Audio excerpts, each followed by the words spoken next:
느끼고, 그 다음에 좋아하고 사랑하는 분들이 많다.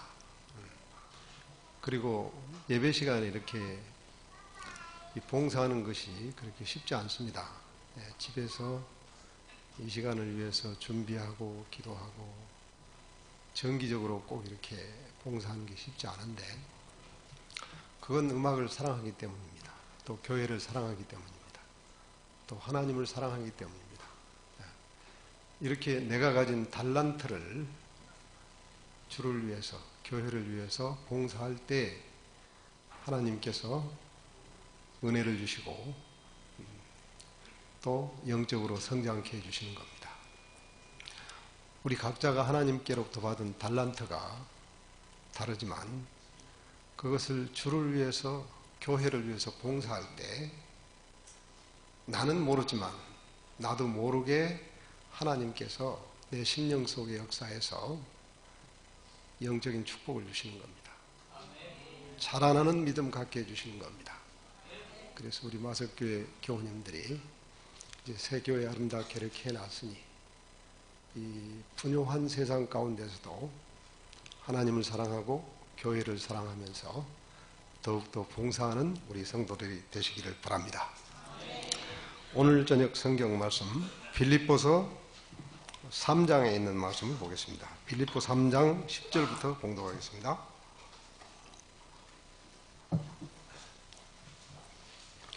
내가 그리스도와 그 부활의 권능과 그 고난에 참여함을 알려하여 그의 죽으심을 본받아 어찌하든지 죽은 자 가운데서 부활에 이르려 하노니.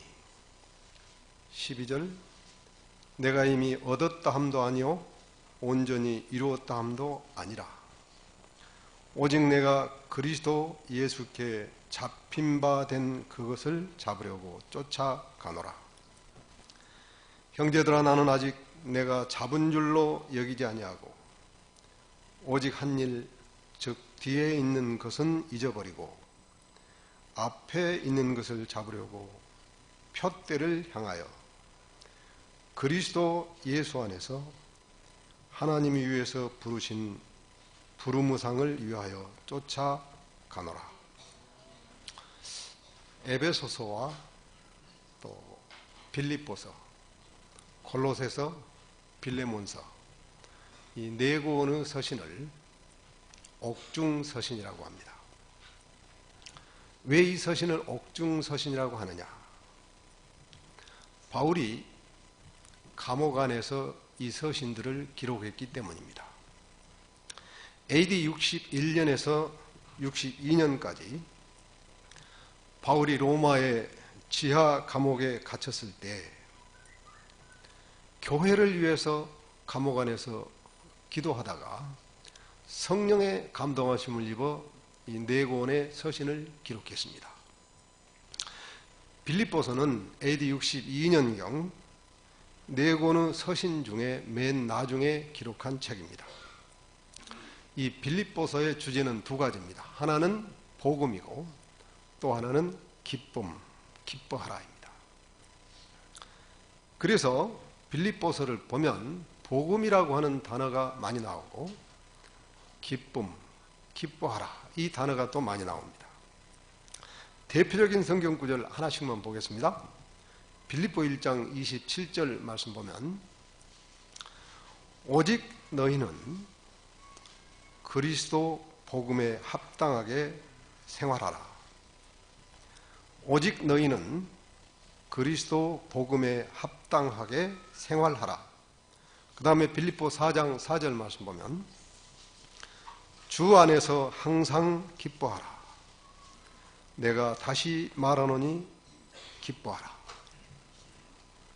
바울은 햇빛이 들어오지 않는 로마의 지하 감옥 안에서 습기가 차고 어둡고 고통스러운 환경 가운데서도 복음을 전하면서 기뻐할 수가 있었습니다. 이 바울이 감옥 안에 갇혔을 때 이 감옥을 지키는 이 시위대, 성경에는 시위대라 그랬고 군졸들인데, 이 군졸들이 문 밖에서 감옥을 왔다 갔다 하면서 지키고 있었는데, 그 군졸들이 이 앞에 가까이 다가가서 바울이 이렇게 말을 건넵니다. 네. 군졸들이 4명씩 한 조가 돼가지고 6시간마다 교대가 돼요. 그 군졸 다가가서 말을 붙여서 말을 하면 무슨 말 할까요, 바울이? 예수님에 대해서, 예수님이 이 땅에 오신 것, 하나님이 사람이 되어 이 땅에 오신 것, 그리고 십자가에 죽으신 것, 그분이 사흘 만에 부활하신 것, 그리고 다시 오시는 것. 복음입니다. 복음을 얘기하면 바울의 그 음성 속에, 바울이 말을 전할 때 하나님의 성령께서 역사해서 군졸들이 예수님을 개인의 구주로 영접하는 거예요. 그리고 믿는 겁니다. 4명이 한 조가 되어서 6시간마다 이렇게 교대를 하는데, 하루에 몇 명 전도하겠어요? 16명인가? 그렇죠. 286이니까 16명씩 이렇게. 그런데 이 군졸들이 바울의 말을 듣고, 전도를 듣고 예수님을 영접하고 예수님을 믿는 데서 그치지 아니하고 가서 자기 동료들한테 얘기하고 집에 가서 가족들한테 얘기하고. 그래서 이 사실이 점점 감옥 안에 퍼지게 되고, 또 군졸이 가진 가정 안에 가족들에게 다 전파되게 되고, 빌립보 1장 12절 말씀 보면, 형제들아 나의 당한 일이, 감옥에 갇힌 일이 그 말이죠, 도리어 복음의 진보가 된 줄을 너희가 알기를 원하노라 그랬어요. 13절, 이러므로 나의 매임이 감옥에 갇힌 것이 그리스도 안에서 온 시위대 안과 기타 모든 사람에게 나타났으니, 여기 기타 모든 사람들은 바울이 전하는 복음을 시위대를 통해서 들은 사람들을 말합니다. 동료, 친구, 가족들, 또 다른 사람들입니다. 그래서 바울은 나의 당한 일이, 감옥에 갇힌 일이 도리어 복음의 진보가 되었다고 하는 겁니다. 빌립보 1장 20절에 있는 말씀 보면, 나의 간절한 기대와 소망을 따라 아무 일에든지 부끄럽지 아니하고 오직 전과 같이 이제도 그랬어요. 이제도, 그 말은 감옥 안에서 그 말. 감옥 안에서도 온전히 담대하여 살든지 죽든지 내 몸에서 그리스도가 존귀되게 하나니, 이는 내게 사는 것이 그리스도니 죽는 것도 유익함이니라. 바울은 복음을 전하는 사명을 위해서 모든 것을 버렸고 모든 것을 주님께 바쳤습니다. 내게 사는 것이 그리스도니 죽는 것도 유익함이니라. 내 생명까지도 기꺼이 주님께 바치겠다. 복음은 사람의 마음을 움직이는 힘이 있습니다. 복음은 죄인과 하나님과의 관계를 화목하게 하고, 복음은 사람과 사람 사이의 관계를 화목하게 합니다. 복음은 사람의 생각을 바꾸게 하고, 복음은 사람의 마음을 변화시키는 능력이 있습니다. 복음은 사람의 마음 가운데 은혜를 주고 평강을 주고 기쁨을 주고 부활의 소망, 하늘의 소망을 주는 것입니다. 바울은 생애에서 잊지 못할 2가지 사건을 체험했습니다. 하나는 사도행전 9장에 나오는 다메섹으로 가는 도중에 일어난 사건입니다. 9장 3절에 있는 말씀 봅니다. 사울이 행하여 다메섹에 가까이 가더니 호련히 하늘로서 빛이 저를 둘러 비추는지라. 호련히 하늘로서 빛이 저를 둘러 비추는지라. 이 성경 말씀을 사도행전 114쪽에 이렇게 기록했어요. 이 빛이 너무도 강렬하여 인간의 눈으로는 감당할 수 없는 해보다 더 밝은 빛이 비추어 눈이 멀어 당황한 바울은 땅에 엎드러졌다. 여기서 바울이 이 빛 때문에 시력을 잃은 장님이 되고 맙니다. 그래서 엎드러졌어요. 찬미가에 태양빛보다 더 밝은 곳 있죠. 예. 우리가 이 다음에 하늘에 가면 하늘이 얼마나 밝으냐. 태양빛보다 더 밝은 곳이라는데 태양빛보다 몇 배 더 밝다 그랬어요? 7배. 태양빛보다 더 7배 밝으면 우리가 육신의 눈으로 그 빛을 볼 수 있을까요? 없을까요? 예. 바울이 지금 장님이 됐어요. 하늘에 둘러 비치는 때문에. 예. 우리가 하늘에 갈 때는 이 육신의 눈으로 가는 게 아니라 완전히 변화된 신령한 몸으로 변화되어서 부활해서 하늘에 가는 겁니다. 예. 그러니까 여러분 가만히 상상을 한번 해보세요. 내가 무덤에 묻혔는데 또는 화장을 당했는데 주님께서 이 땅에 오실 때 나를 부활시킨다. 어떤 몸으로 부활시키는가? 신령한 몸. 상상을 한번 해보세요. 내가 신령한 몸으로 부활하는데 그 몸이 어떤 몸이겠는가? 그리고 하늘에 가면 그 낙원이 얼마나 아름다운가? 어떤 것인가? 바울이 장님이 되어서 3절 말씀 더 할게요. 사울이 행하여 다메섹에 가까이 가더니 호련히 하늘로서 빛이 저를 둘러 비추는지라. 4절 땅에 엎드러져 들음에 소리 있어 가라사대 사울아 사울아 내가 어찌하여 나를 핍박하느냐 하시거늘. 5절 대답하되 주여 니시오니까 가라사대 나는 내가 핍박하는 예수라. 내가 일어나 성으로 들어가라. 행할 것을 내게 이를 자가 있느니라 하시니 같이 가던 사람들은 소리만 듣고 아무것도 보지 못하여 말을 못하고 섰더라.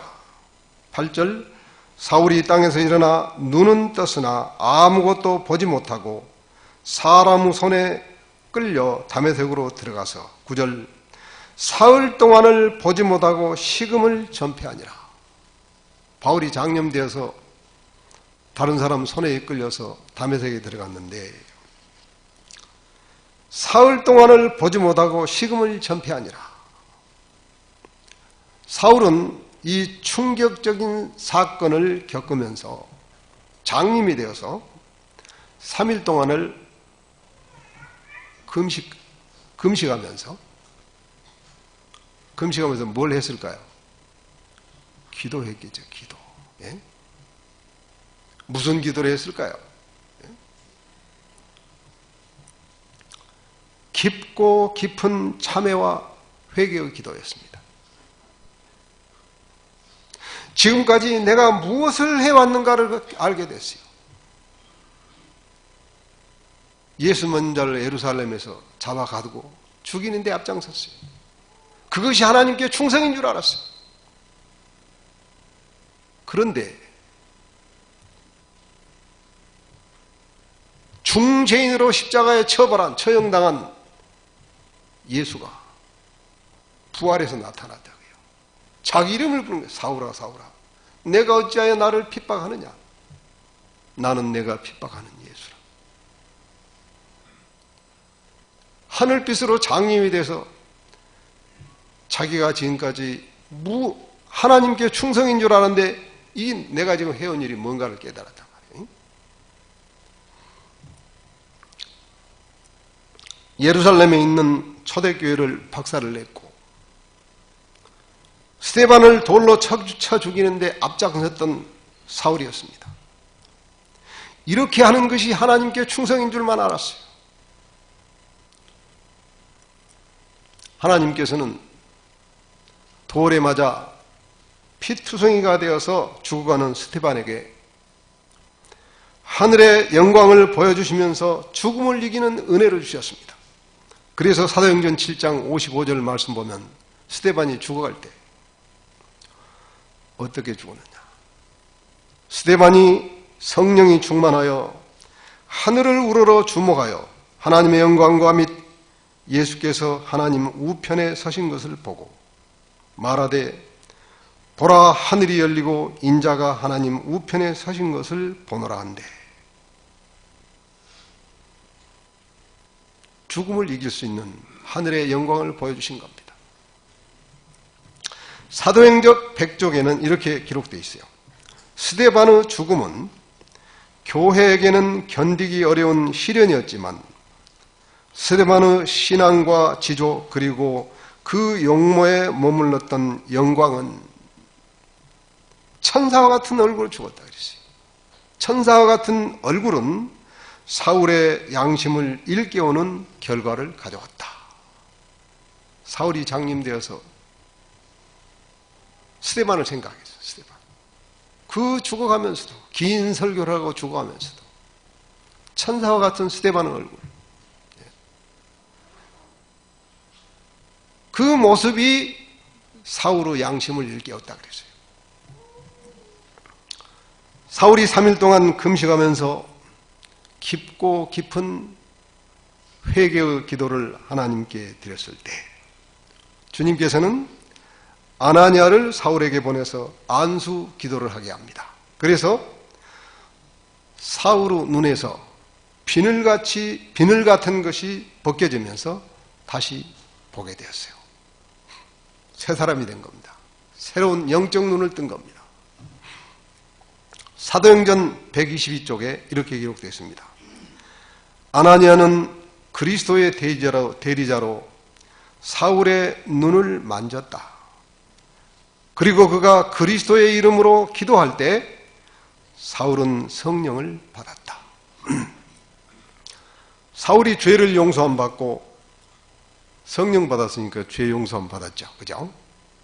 그 많고 많은 죄. 그래서 사울이 나중에 내가 죄인 중에 괴수라 한 것은 예루살렘 교회 초대교회들 쑥밭으로 만들고 그리스도인들 탁치는 대로 잡아 죽이고 스데반을 돌로 쳐 죽인 데 앞장섰더니 그래서 내가 죄인 중에 괴수라 한 겁니다. 사울이 죄를 용서함 받고 핍박자에서 복음의 선봉대장으로 사도로 성령으로 거듭난 것입니다. 사울이 이 사건을 치룬 다음에 첫 번째 한 것이 이름을 바꿨어요. 사울이 아니라 바울로. 사울에서 바울로. 사울은 나는 큰 자라 그런 뜻입니다. 바울은 나는 작은 자라 그런 뜻입니다. 사울이었을 때는 가말리엘 문화생으로 최고학부를 졸업했어요. 장래가 청년 때는 율법학자야. 바리새인이요 율법학자였어요. 자기가 최고인 줄 알았는데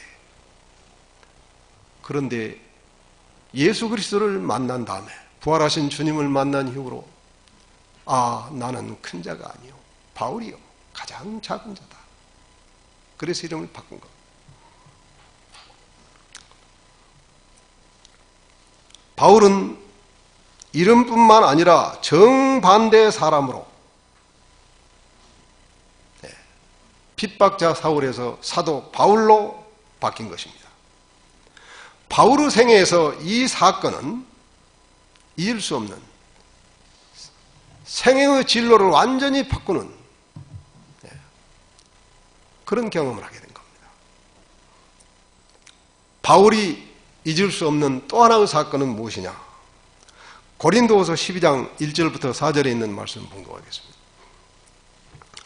무익하나마 내가 부득불 자랑하노니 주의 환상과 계시를 말하리라. 2절 내가 그리스도 안에 있는 한 사람을 아노니 14년 전에 그가 셋째 하늘에 이끌려 간 자라. 그가 몸 안에 있었는지 몸 밖에 있었는지 나는 모르거니와 하나님은 아시느니라. 3절 내가 이런 사람을 아노니 그가 몸 안에 있었는지 몸 밖에 있었는지 나는 모르거니와 하나님은 아시느니라. 4절 그가 낙원으로 이끌려가서 말할 수 없는 말을 들었으니 사람이 가히 이르지 못할 말이라. 그가 낙원으로 이끌려가서 말할 수 없는 말을 들었으니 사람이 가히 이르지 못할 말이라. 환상 가운데서 바울이 셋째 하늘 하나님의 낙원으로 이끌려가서 낙원의 신비를 체험한 사건입니다. 바울은 셋째 하늘에 이끌려가서 환상과 하나님께서 보여주신 계시를 보고 말할 수 없는 말을 들었다고 했어요. 낙원의 신비로움을 체험했고 말할 수 없는 말, 하나님께서 하신 말. 그 말을 직접 들었어요. 환상이라고 하는 뜻은 초자연적이며 기적적인 어떤 실체를 보는 것을 말합니다. 계시는 성령 하나님께서 감추어져 있는 진리를 깨닫게 하고 보게 해주신 것을 말합니다. 이 환상과 계시를 체험한 것입니다. 내 몸이 몸 안에 있었는지 몸 밖에 있었는지 나는 모르거니와 하나님은 아시느니라. 이 말이 두 번 반복해서 나옵니다. 신비로운 초자연적인 환상과 계시를 체험한 것입니다. 셋째 하늘 하나님의 낙원으로 이끌려가서 말할 수 없는 말을 듣고 초자연적인 환상과 계시를 체험했다. 이것이 바울의 생애 가운데서 잊지 못할 두 번째 사건입니다. 부활하신 주님께서 핍박자 사울의 죄를 용서해 주시고 거듭나게 하시고 다시 새 사람 되게 해주시고 사도라고 하는 직분, 사도라고 하는 직분을 임명해 주시고 하나님의 일을 하게 해주신 은혜를 바울은 잊을 수가 없습니다. 셋째 하늘 하나님의 낙원에 이끌려가서 환상과 계시를 통해서 영원한 부활의 생명과 영원한 하나님 나라를 확신하게 해주셨습니다. 그래서 바울은 목표가 확실한 사람이 되었습니다. 남은 생애 동안 어떤 고난도 핍박도 순교까지도 이겨낼 수 있는 사도가 된 것입니다. 빌립보 3장 10절부터 14절 말씀까지 봉독하겠습니다. 10절 내가 그리스도와 그 부활의 권능과 그 고난의 참여함을 알려하여 그의 죽으심을 본받아. 11절 어찌하든지 죽은 자 가운데서 부활에 이르려 하노니 내가 이미 얻었다 함도 아니요 온전히 이루었다 함도 아니라 오직 내가 그리스도 예수께 잡힌 바 된 그것을 잡으려고 쫓아가노라. 형제들아 나는 아직 내가 잡은 줄로 여기지 아니하고 오직 한 일 즉 뒤에 있는 것은 잊어버리고 앞에 있는 것을 잡으려고. 14절 푯대를 향하여 그리스도 예수 안에서 하나님을 위해서 부르신 부름무상을 위하여 쫓아가노라. 여기서 바울의 푯대가 무엇입니까? 푯대는 목표라고 하는 뜻입니다. 바울의 목표가 무엇입니까? 부활의 새 생명과 하나님께서 예비하신 하나님 나라, 회복된 에덴, 하나님의 낙원에 들어가는 것입니다. 신령한 몸으로 부활해서 셋째 하늘 하나님의 낙원에 들어가는 것이 바울의 표대입니다. 목표입니다. 바울은 성경 역사에서 위대한 업적을 남긴 사도입니다. 신약 성경 27권 가운데서 14권을 기록했습니다. 수많은 사람들을 주님 앞으로 인도했고 1차, 2차, 3차 선교여행을 통해서 소아시아 일대를 복음의 불바다로 만들어서 교회들을 세웠습니다. 그런데 13절 말씀에 형제라 나는 아직 내가 잡은 줄로 여기지 아니하고 오직 한 일 이루어놓은 모든 그리스도를 위한 업적들을 잊어버리고 그래서 잊어버리고 내 이름이 사울이었는데 교회를 핍박했던 잘못한 일도 잊어버리고 과거는 잊어버리고 오직 뒤에 있는 것은 잊어버리고 잘한 일도 잘못한 일도 업적도 다 잊어버리고 앞에 있는 것을 잡으려고 표대를 향하여 쫓아가노라. 앞에 있는 것을 잡으려고 표대를 향해서 쫓아가노라. 우리의 신앙생활에서 나를 영적으로 진보하지 못하게 하는 것은 무엇입니까? 생각입니다. 생각 때문입니다. 과거의 생각 때문입니다. 과거에 내가 하나님께 잘못했던 생각에 얽매이면, 과거에 내가 잘했던 일을 생각하는 생각에 얽매이면, 미워하는 사람을 생각하는 생각에 얽매이면, 사랑하는 사람의 생각에 얽매이면, 용서하지 못하는 사람을 생각하는 생각에 얽매이면, 가슴 아팠던 생각, 하고 있는 일에 대한 생각, 어떤 생각이든 과거의 생각에 얽매이면 목표를 잃어버리게 되고 영적으로 멈추게 됩니다.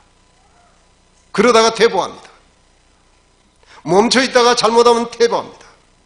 그래서 표대를 향하여 목표를 바라보면서 날마다 오늘 목표를 바라보면서 표대를 향해서 가야 한다고 하는 겁니다. 내 육신은 머물러 있지만 영적인 다름질은 표대를 향해서 바라보면서 다름질해야 돼. 쫓아가노라 그랬어요. 이사야서 43장 18절에 있는 말씀 보겠습니다. 너희는 이전 일을 기억하지 말며 옛적 일을 생각하지 말라. 이전 일 가운데서 기억하지 말아야 할 것을 기억할 때, 옛적 일을, 과거, 옛적 일 가운데서 생각하지 말아야 할 것을 생각할 때, 나는 생각의 시험에 빠지는 겁니다. 그러므로, 기억하지 말아야 할 그 생각, 옛적 일을 생각하지 말라 근데 자꾸 생각하는 그 생각에서 벗어날 수 있는 비결은 무엇인가? 하나님의 말씀과 기도밖에 없습니다. 하나님의 말씀으로 은혜를 받으면, 기도하면, 내가 영적으로 진보하면, 영적으로 진보해서 점점 더 성장하다 보면 나도 모르는 사이에 그 생각들이 희미하게 다 사라지는 것입니다. 과거의 생각에서 벗어나는 지혜, 거기에 얽매이면 나는 항상 영적으로 멈춰 있는 사람이 됩니다. 영적으로 진보하지 못한 사람이 됩니다.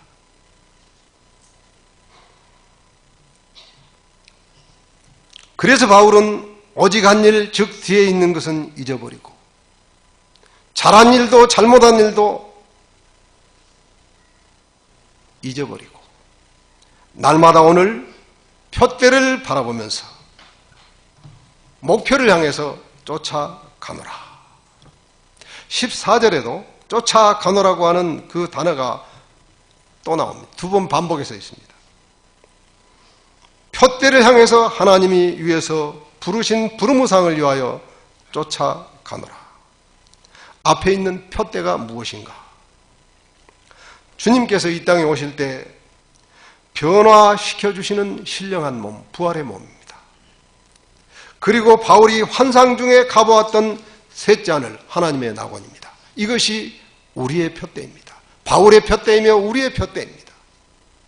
이 죄악 세상 살면서 이 세상에 있는 모든 것들은 다 지나가는 거라고 그랬어요. 내가 사는 몇십 년 이제 끝나갑니다. 끝나는 날이 옵니다.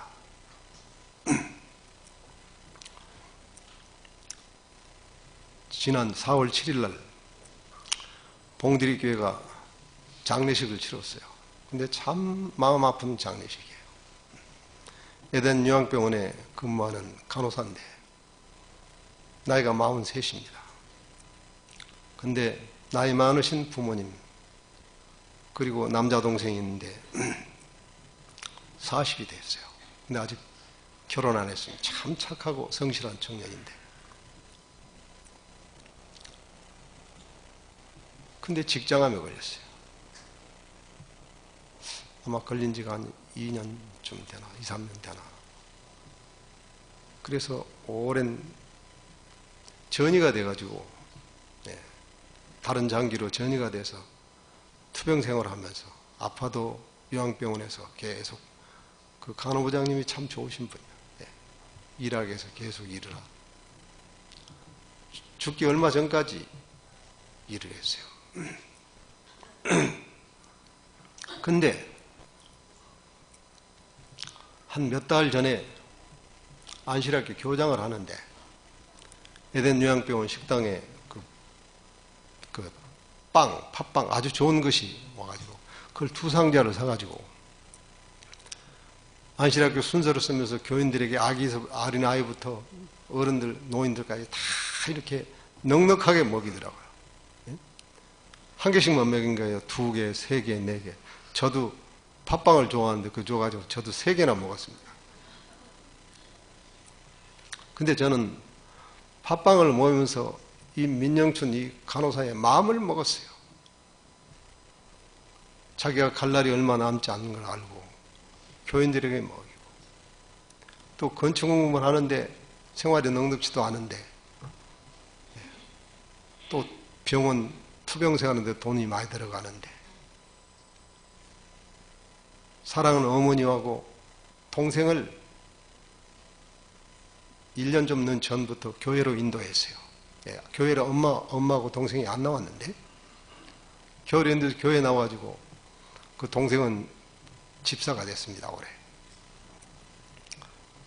그 건축금을 또 많이 냈어요. 힘겹게 냈어요.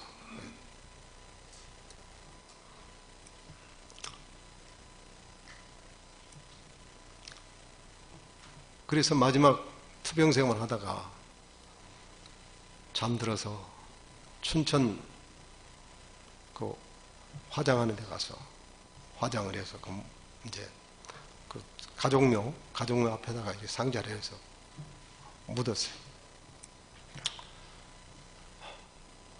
얼마나 착하고 얼마나 좋은 청년인지 몰라요. 그 화장대에서 하얀 가루 그 상자에 담아가지고 가족묘 있는 데서 앞에다가 파고 묻었는데 저는 그걸 보면서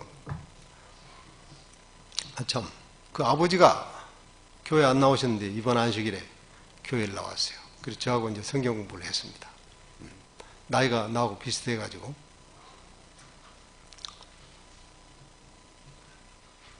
이 사람이 죽으면 매장이 있고 화장이 있고 수장이 있습니다. 근데 우리 교인들은 화장을 잘 안 하려고 그러죠. 화장하면 구원 못 받을까봐. 그건 아니죠. 성경에 다니엘서 12장 2절에 땅의 티끌 가운데서 자는 자 중에 많이 깨어 영생을 얻을 자도 있겠고 그랬어요. 땅의 티끌 가운데서 자는 자 중에 많이 깨어 영생을 얻을 자도 있겠고, 화장당한 사람은 구원받는다. 사람도 구원. 이 성경 말씀이 딱 내가 생각이 나요. 몸은 티끌로 돌아갔지만 그가 교회와 직장과, 참 뭐 여기도 계신지 모르겠습니다만, 그날 에덴 요양병원 직원들이 참 많이 왔어요. 춘천까지 학원 예배가 드린 데까지. 교회와 직장과 가정에 남긴 고운 품성과 열매와 주님께로 향해 있는 그 믿음과 소망은 사람들의 마음 가운데, 교회 교인들의 마음 가운데 남아있는 겁니다. 어떤 사람이 생명의 부활에 참여하느냐? 성경에는 생명책의 이름이 기록된 자, 그렇죠? 어떤 사람이 생명책의 이름이 기록되느냐? 성령으로 거듭나서 열매 맺는 사람입니다. 성령으로 거듭나서 열매 맺은 신앙생활을 산 사람, 생명책의 이름이 기록됩니다. 매장을 했건 화장을 했건 수장을 했건 생명책에 내 이름이 기록된 사람은 주님께서 재림하실 때 생명의 부활에 참여해서 하나님 낙원으로 들어가는 겁니다. 모든 사람에게는 죽음이 다가오고 있습니다. 나는 좀 빠르게, 나는 좀 늦게. 시간적 차이입니다. 좀 빠르냐 늦느냐 정도의 차이지, 우리 모두에게는 죽음이 서서히 다가오고 있다고 하는 겁니다. 또 죽을 때는 죽음의 고통이 옵니다. 누구나가 마찬가지예요. 그리고 각자가 외롭게 갑니다. 또 서럽게 갑니다. 이때 믿음이 흔들립니다. 죽음이 고통이 오고 외롭고 서러울 때. 예수님 제자들은 3년 반 동안이나 예수님과 동고동락하면서 예수님의 말씀을 듣고 행하신 모든 이적들, 병자 고치는 것도 눈으로 직접 목격하고 죽은 사람 살리는 것도 3번이나 보고 그랬어요. 그리고 예수님을 절대적으로 믿었습니다. 12제자니까 내 믿음이 최고인 줄 알고 믿었어요.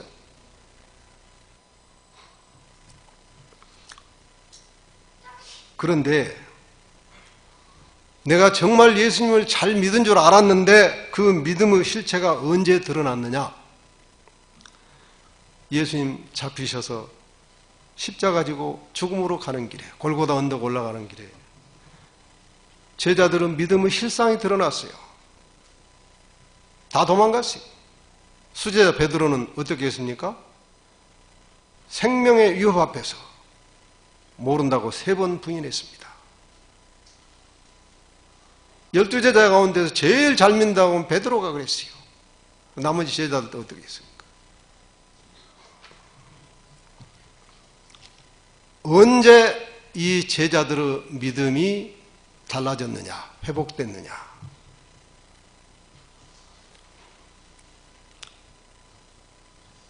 부활하신 주님을 만났죠. 예수님께서 3일 만에 부활하셔서 40일 동안 이 지상에 계실 때 제자들에게 부활하신 몸을 다 직접 보여주셨어요. 손에 못자국도 보시고. 그걸 보고 완전히 제자들은 이제 사람이 죽으면 끝이 아니고 부활이 있구나. 예수님 믿으면 부활하는 이거 확신을 갖게 된 겁니다.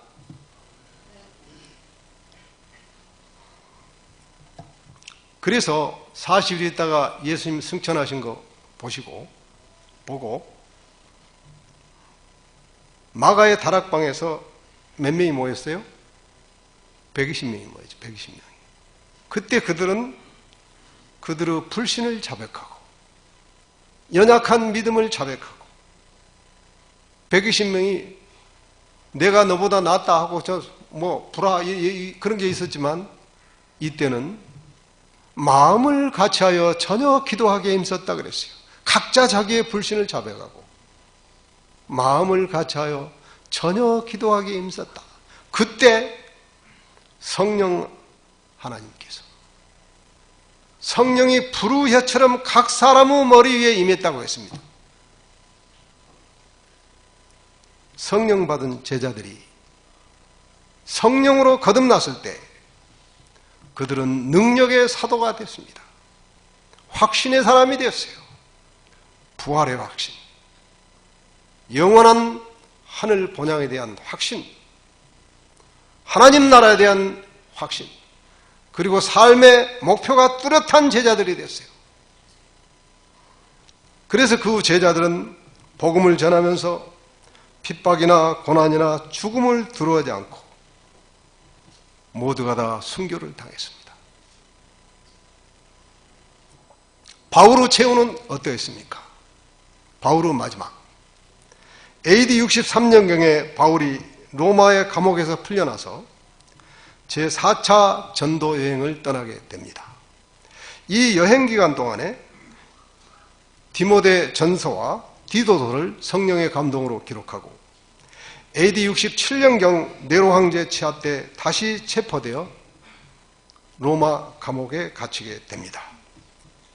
여기서 사형언도를 받습니다. 사형언도를 받고 감옥에서 바울은 믿음의 아들 디모데에게 마지막 서신을 기록했는데 이 책이 디모데 후서입니다. 그래서 우리는 디모데 후서를 바울의 유언서라고 부르고 있는 것입니다. 죽기 전에 마지막으로 쓴 편지서였어요. 디모데후서 4장 6절 말씀 보면 관제와 같이 벌써 내가 부음이 되고 나의 떠날 계약이 가까웠도다. 7절 내가 선한 싸움을 싸우고 나의 달려갈 길을 마치고 믿음을 지켰으니 이제후로는 나를 위하여 의의 면류관이 예비되었으므로 주곧 의로우신 재판장이 그날에 내게 주실 것이니 내게만 아니라 주의 나타나심을 사모하는 모든 자에게니라. 그 마지막 말씀이 제일 은혜가 있죠. 내게만 아니라 주의 나타나심을 사모하는 모든 자에게니라. 관제와 같이, 관제는 뭐냐? 구약시대에 행해졌던 제사들 중에 여러 제사들이 몇 가지 있었죠. 그 중에 전제라고도 합니다. 이 제사는 하나님께 드릴 어린 양을 제단 위에 올려놓고 이 제단을 불사르기 전에 여기 위에다 포도주를 붓는 의식이 있습니다. 전제, 관제가 의식인데 이것을 바울은 자신의 순교와 관련을 시켰습니다. 내 남은 생명을 순교 제단에 바치겠다고 하는 의지를 나타낸 것입니다. 그래서 관제와 같이 내 몸 순교 제단에 드린다는 뜻으로 마태복음 16장 16절에 있는 말씀을 보겠습니다. 26절 16장입니다. 사람이 만일 온 천하를 얻고도 제 목숨을 잃으면 무엇이 유익하리요? 사람이 무엇을 주고 제 목숨을 바꾸겠느냐? 세상의 어떤 것보다도 내 생명, 내 목숨보다 더 소중한 것은 없습니다. 사람이 만일 온 천하를 얻고도 제 목숨을 잃으면 무엇이 유익하리요? 사람이 무엇을 주고 제 목숨을 바꾸겠느냐? 그렇다면 이 땅에서 내 생명이, 내 소중한 생명이 살 날이 얼마나 남았는가? 얼마나 남았는가? 우리 각자가 한번 계수를 한번 해보시길 바랍니다. 우리에게 우리날 계수함을 가르치사 지혜의 마음을 얻게 하소서. 시편 90편 12절에 있는 말씀이죠. 우리에게 우리날 계수함을 가르치사 지혜의 마음을 얻게 하소서. 얼마나 남았습니까? 그런데 나에게 무엇이 가장 중요합니까? 지금 나는 무엇을 위해서 살고 있습니까? 내 목표는 무엇입니까?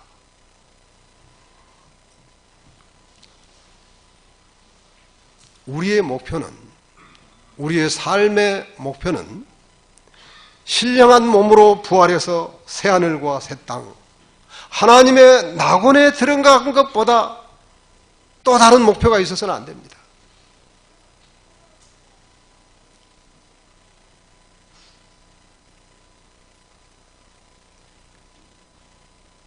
내 인생의 목표가 우리 주님 오실 때 살아있든지 무덤에 있든지 신령한 몸으로 부활해서 하나님 낙원에 들어간 것보다 더 중요한 것이 뭐가 있습니까? 이 세상에 있는 모든 것들은 일시적인 것들입니다. 사라질 것들입니다. 내 몸뚱이도 사라집니다.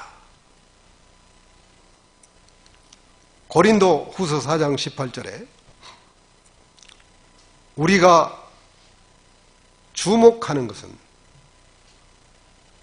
보이는 것이 아니요 보이지 않는 것이니 보이는 것은 잠깐이요 보이지 않는 것은 영원함이니라. 그렇다면 내 인생의 목표는 무엇인가?